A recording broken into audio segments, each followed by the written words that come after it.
calendário ficou muito apertado e as datas FIFA, que são jogos de eliminatórias e Copa América, a gente sabe que na Europa, por exemplo, param os campeonatos locais.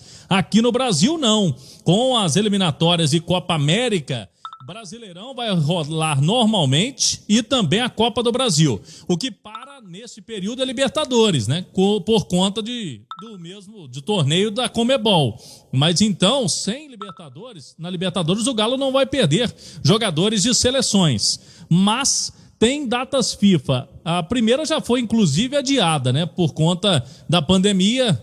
Teríamos uma data FIFA agora, né? Nesse fim de mês de março, ela vai ficar lá para frente, possivelmente para setembro ou outubro, mas tem datas FIFA para eliminatórias e Copa América em junho, a partir do dia 3 de junho até o dia 8 para eliminatórias, Copa América o período de 13 de junho a 10 de julho, né? Quase um mês, e depois tem ainda em setembro de 2 a 7, em outubro, 7 a 12 de outubro, e lá em novembro também, nos dias 11 e 18. Sendo assim, jogadores convocados, se eles forem para a Copa América, eliminatórias, em todas essas datas, eles vão desfalcar o time em 19 rodadas do Campeonato Brasileiro.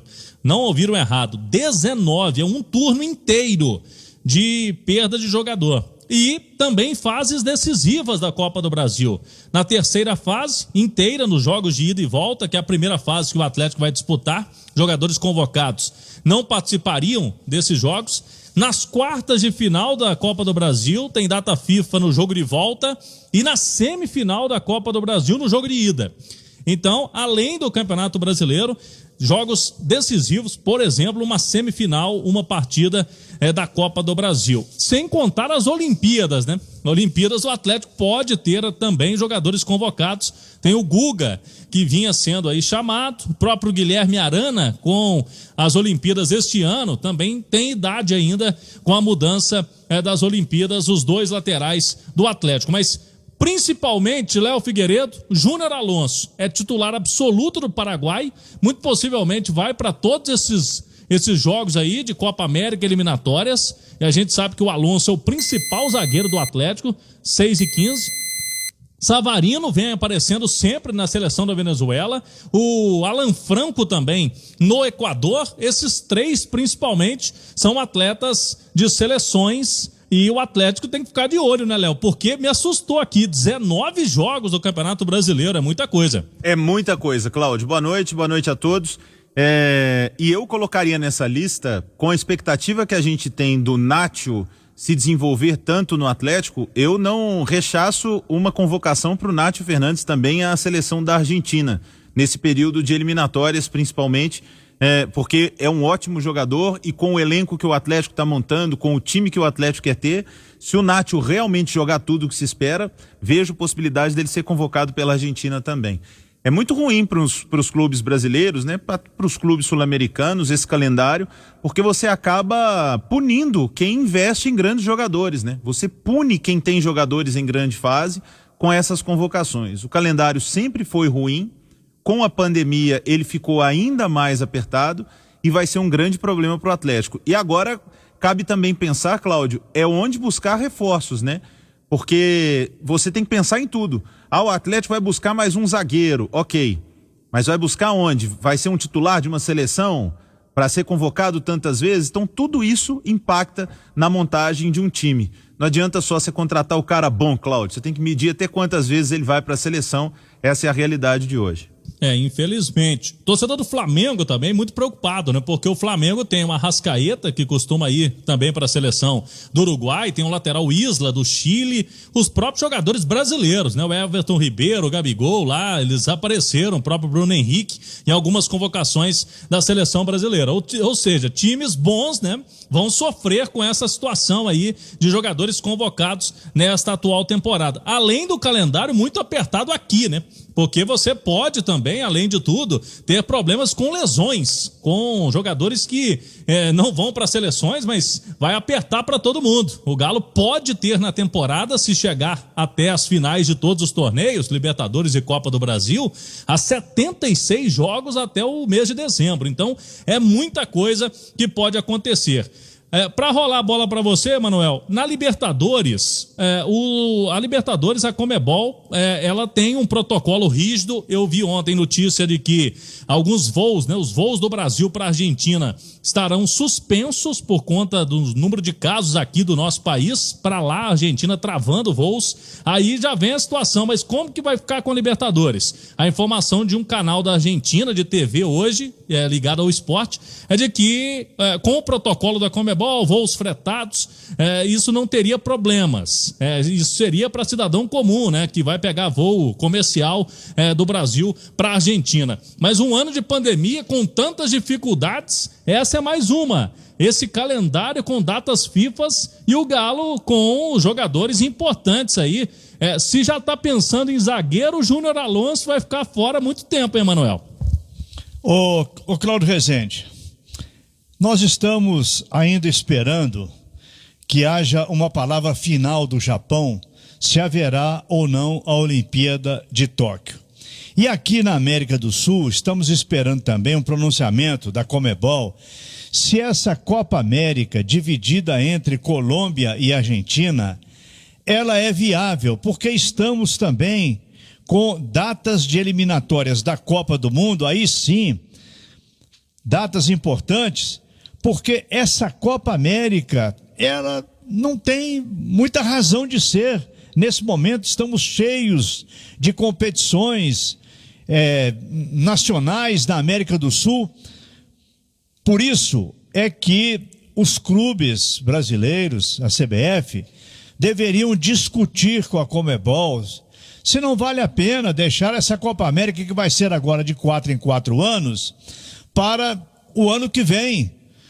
Já tivemos uma Copa América no ano passado, vencida pelo Brasil, a Copa América aqui no Brasil. É uma teimosia de se fazer competição. O futebol, nesse momento, na minha opinião, não está precisando de número de jogos, de muitos jogos a todo momento.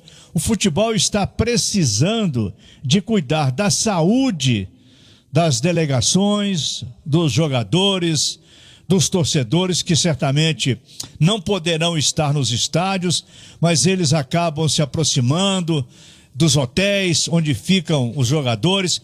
Tudo isso é muito complicado nesse momento. Resta aguardar que haja bom senso da Confederação Sul-Americana sobre essa Copa América dividida entre argentinos e colombianos, com presença certa do Brasil. Vão participar 10 equipes da América do Sul, porque 2 do exterior desistiram, não puderam viajar. Situação complicada. Agora, Cláudio Rezende, ainda falando sobre o Atlético, o presidente Sérgio Coelho ontem deu uma boa entrevista no programa Bastidores. O Atlético aumentou significativamente a sua dívida. Essa história de investidores, de mecenas, isso é dívida do Atlético. Essas dívidas estão sendo feitas em cima do balancete do Atlético.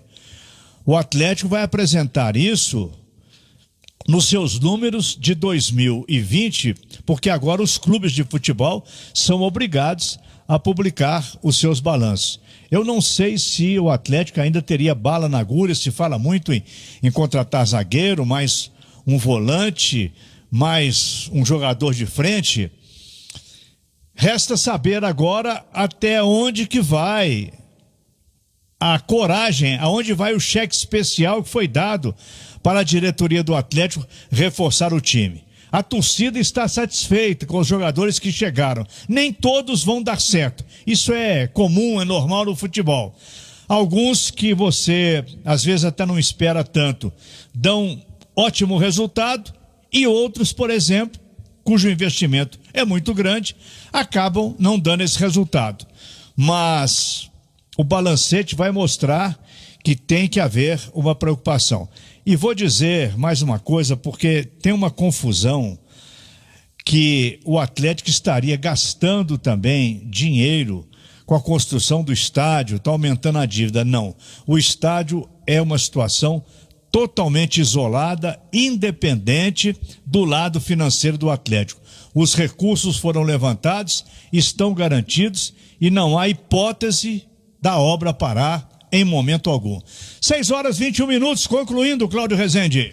Vamos lá. O presidente ontem até falou, né, que precisa, o Atlético, o futebol brasileiro mesmo, tá muito parado em relação à venda de jogadores, né? E ele falava que pode até no meio do ano, o Atlético negociar 1 ou 2 zagueiros. A gente sabe que o Igor Rabelo tem, sim, valor de mercado. O Gabriel também é um zagueiro que tem uma situação provável de saída. Seriam os 2 aí principais, né, nesse momento que o Atlético pode negociar. E aí, se negociar, como diz o presidente, ainda tem essa questão do Alonso, sempre muito convocado, aí seria uma necessidade mesmo. Por isso que o Galo está analisando muito essa situação, o presidente preocupado com as dívidas, e tem que ficar mesmo, porque os clubes brasileiros tiveram em 2020 muito difícil, né, sem público nos estádios, e essa situação, pelo menos no cenário atual, vai se repetir nesse ano de 2021 também. O Cuca segue trabalhando o time, a ideia dele é mostrar no dia a dia, já que ele tem esse período aí até quinta-feira da semana que vem, para mostrar o estilo de jogo que ele quer. Porque o Cuca chegou e 2 dias depois o Galo já teve o jogo contra o Coimbra. Agora sim, um pouco mais de treinamentos para ele mostrar e também fazer uma estratégia de jogos. Porque o Cuca quer rodar o elenco nas rodadas do Campeonato Mineiro em busca até de uma formação ideal para a estreia na Libertadores. São 5 jogos até lá. E nesses 5 jogos o Atlético quer garantir matematicamente a classificação para as semifinais do Mineiro. Está muito bem encaminhado, né? O time venceu todas as 5 até aqui, tem 15 pontos. E a tendência forte é que o Atlético tenha, nos clássicos principalmente, contra o América no dia 4 e contra o Cruzeiro, dia 11, força máxima. Nesses 2 jogos são os principais testes do Atlético para até a Libertadores da América.